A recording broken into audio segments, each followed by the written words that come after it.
What's up? Welcome back. I'm John Stark from MacMovieGuy.com, your favorite blind film critic, and today we're talking about The Lord of the Rings, The Rings of Power. I don't know why I spoke like that, but maybe to give it more gravitas. Season 2, Episode 4. This is on Amazon. It still has audio description, and it still has a killer theme song by Howard Shore, which I feel like we don't talk about enough. People out there who are bashing the show need to at least be like, yo, the music here is like between Bear McCreary and Howard Shore, it's just like the music here is great. Like, if nothing else, everyone who doesn't like the show just needs to come in clutch with the compliments for the music. Like, have you not at least listened to the score? Like, they have a way better score than they deserve, than any show really deserves. Um, the music here is, yeah, it's just on like a different level. You've got two of the top, uh, you know, composers writing here. So anyway, this is the Tom Bombadil episode. That's really all you need to know, is that finally we've brought Tom Bombadil onto the screen. That's I could finish with that. I don't think you really need to know more than that. I feel like anybody who's been on the fence about Rings of Power at this point will just jump to season and see what did they do with Tom Bombadil, because this was such a big thing when Peter Jackson left him out of the original Lord of the Rings films, that the fact that he's here and he comes out and somebody's finally playing him and representing him, and there's like an actual depiction of his character, is it's pretty great. Um so he's featured pretty heavily. This episode really, every episode is kind of focused on like three different storylines. Well, this one now has three because the stranger has been separated from his hobbitses. So the hobbitses are kind of the third storyline. So you have Ellrond and Galadriel, who are on a mission. I don't know. I was really bored by their storyline. I've heard some really interesting comments too from some other people who watch the show and blog about it and are commenting, who are clapping back about comments that are being made about Galadriel being boring, or people not liking her character, and it all just coming across as very, and it's like, yeah, at the same time, uh, I feel that way about multiple characters and not just Galadriel. Do you know what I'm saying? Like, and they're not all women. I'm not just like, all the women in this character in this show are underwhelming at times. I think Galadriel is, they're not entirely sure what to do with her. At times it feels like they're like, I don't know, we have to keep her around because our plans for her later on are to do this, because she is such a big character in terms of the universe. So it feels like if you had like Gandalf, right? But it's like Gandalf before he becomes Gandalf the Grey, and you're just kind of like dragging him around, and but he's not like the focus. He's got to like hang out with somebody else and learn how to become Gandalf. It's not as interesting as like what you see later. So I think people are comparing that, and you're like, well, is this like the origin story? It's like the Furiosa problem, right? It's like, oh, we get Charlize Theron and then we have to draw back and then learn how she got to Charlize Theron, So, uh, maybe it's that. I think for some of the characters it might be that, but um, I just wasn't really interested in the elves and their thing, and Elrond, who uh makes bad decisions just because he doesn't want to follow the ring, like because Galadriel's been tainted by this ring that he despises.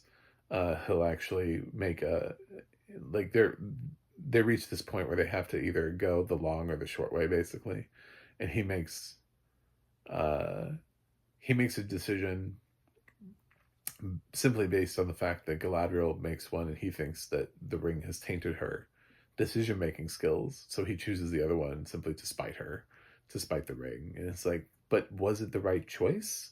Now you've lost the ability to be able to make your independent thought. So I don't know if this is the most interesting storyline in the world. I love the trees though. Like when they run into the trees and there's a sword in the ground, and they like have to apologize to the trees. Like I was like, this is great. First of all, I love the ents, I think is what they're called. I'm trying to remember from the book. Anyway, I'm trying to like use my listen. I read the books. I do not consider myself to be a high level Tolkien fan. Like I have not read the books 27 times.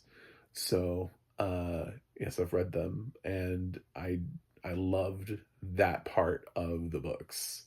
I was like, I really wanted more of that too. Like in the films, I was like, can we have more with the trees? I was like, this is cool.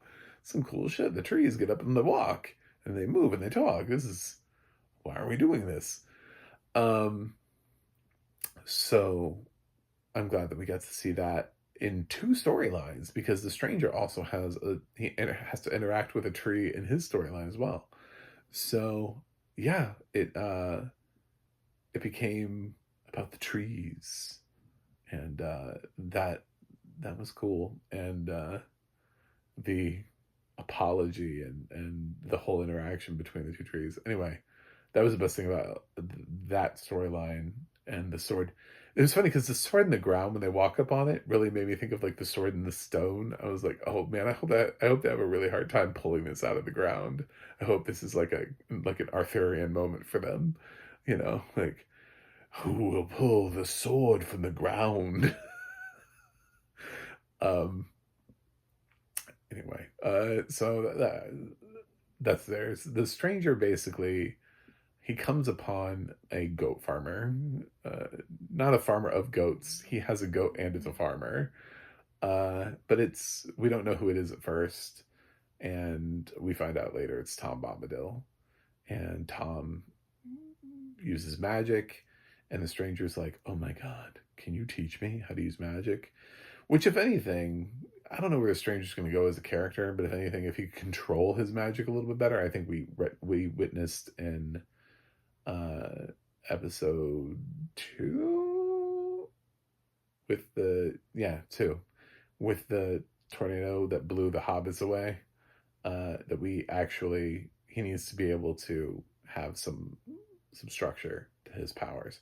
So if Tom can at least rein it in a little bit for him, I think, yeah, because whether he goes good or evil, an evil person who can't really control their powers either could actually be more dangerous, when you think about it, because you go for an attack and you end up, instead of hitting the one person that you meant to attack, you end up hitting like 20 people, you know, because you're like, I don't know how to use my powers. I'll you, Just, so yeah, him having a better understanding and control of his powers will help him either way. Just everyone in the long run. But I thought the actor who did Tom Bombadil did a good job. He was interesting, he was quirky, he was fun, and he was everything sort of what I remember from the books. Very sort of like, he's kind of like singing sometimes. He's just kind of having life. And he's like, oh, I'm Tom Bombadil. I'm nobody else. I'm just Tom. I'm just Bombadil. I was like, oh right. If we ever have a spinoff, it's going to be the Tom Bombadil show. Uh, Especially with the way that I've already seen people reacting to it. I think people are already just like, oh my god, it happened. Tom Bombadil is on screen. Like the hardcore Tolkien fans are just losing their minds over this in like the best of ways. So he's, I think, become the most popular character in the show. I don't know. The bar is low, but yeah, I think Tom just took over the whole show. Then we have the Hobbitses who meet. I don't know what the fuck did they just meet. I see. This is where I need an audio description because they're like, we're the somethings, and I was like, do they look like hobbits? Are they taller, bigger, smaller, shorter, fatter?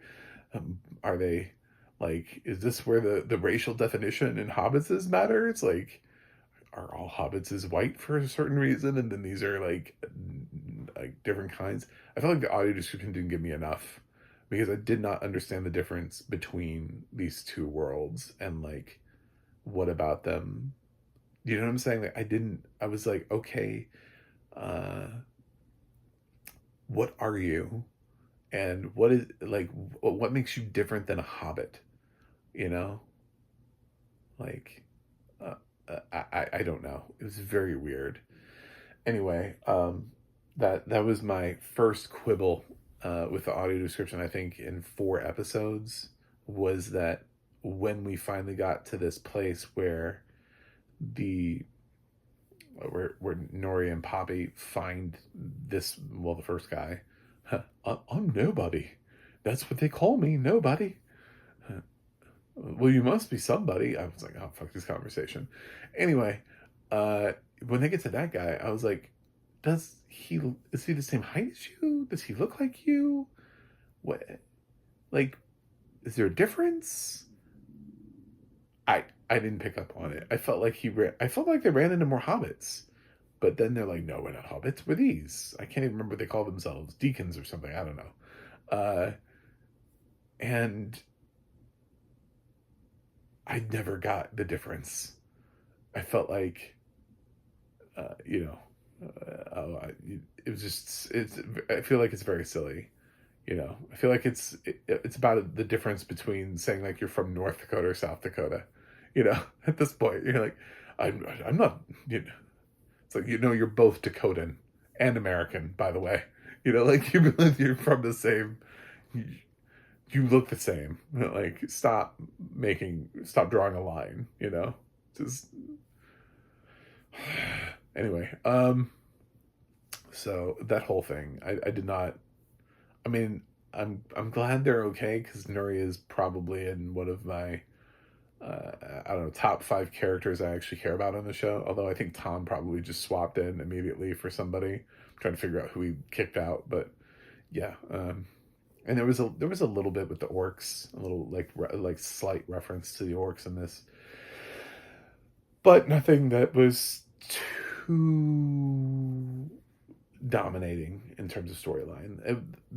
Like I said, this thing always seems to dominate with 3 storylines, and maybe they might briefly touch on something else, but they kind of briefly touched on the orc, the main orc guy. But I don't know. We'll see what happens next week. There were no dwarfs here, no Sauron, stuff like that. That stuff was missing. So anyway, that's it for this episode of Rings of Power. It's getting a bump. Last episode it got the bump because of the horse. That was a badass horse. I love that horse. I still love that horse. That horse kicked ass, man. That horse was like on a mission. That horse tore the webbing off. You can't tell me that horse isn't awesome. That's the best horse ever. Here we've got Tom Bombadil, so it gets Tom Bombadil points. And the trees. So we're moving in a direction where it's if this is fan service, I like great. What else is it supposed to be? You know, it's basically fan fiction, which is fan service. So yeah, I think we're moving in a upwards momentum. But yeah, for the most point, I didn't. Elrond and Galadriel just walking around like a angry married couple. It's just not very interesting. I was like, and I don't even know. It's not even entirely Galadriel. It's not Galadriel. It's Elrond is also just. I'm like, dude, they're just. What is the writing for these people? You know, like what is happening with these two? Like I don't know. They're just. I feel like they broke up and they can't get over it. Anyway, so that was not as interesting as the other stuff. Anyway, I'm gonna give it. I'm gonna give it a B plus. I think I gave the last episode a B plus. I think this is probably about the same. We swapped out awesome horse for some trees and Tom Bombadil as being the exciting thing. So I'll be back next week with another recap. So thanks for watching. Thanks for subscribing, and I'll see you guys on the other side.